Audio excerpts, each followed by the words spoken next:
বলেছিলাম না, এত অবহেলা করো না। কখন হারিয়ে ফেলবে আমায় নিজেও জানতে পারবে না।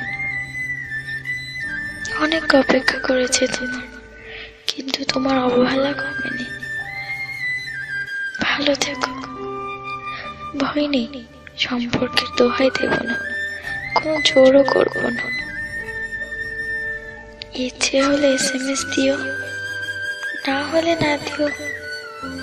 তবে আগের মতো হয়তো আমাকে আর পাবে না। সবকিছু বাদ দিয়ে তোমায় নিয়েই ভাবত, কিন্তু অবহেলার মাত্রা এত পরিমাণ হয়ে গেছে যে আমার অসীম ভালোবাসা হারিয়ে ফেললাম। ভালো থেকো, বেশি খারাপ লাগলেই চলে যেতে পারো, আটকে রাখবো না।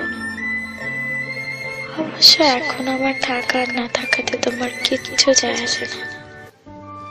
তবে মনে রেখো, আমার এই চেঞ্জের জন্য তুমিই দায়ী।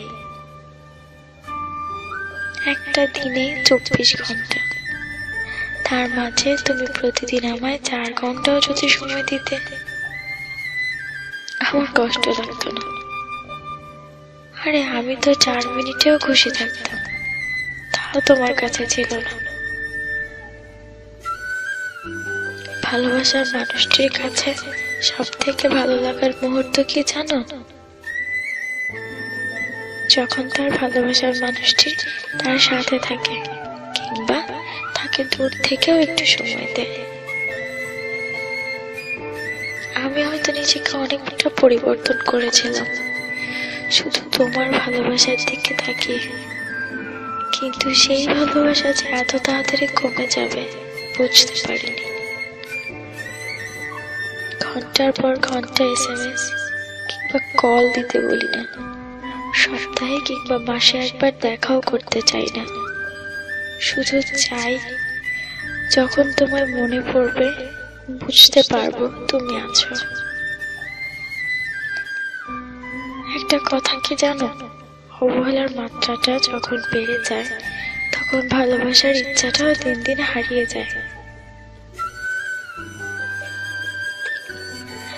আমিও নিজেকে গুটিয়ে নিয়েছি, চিন্তা করে ফেলেছি তুমি দূরে থাকতে চাও। তবে আমি কেন জোর করব?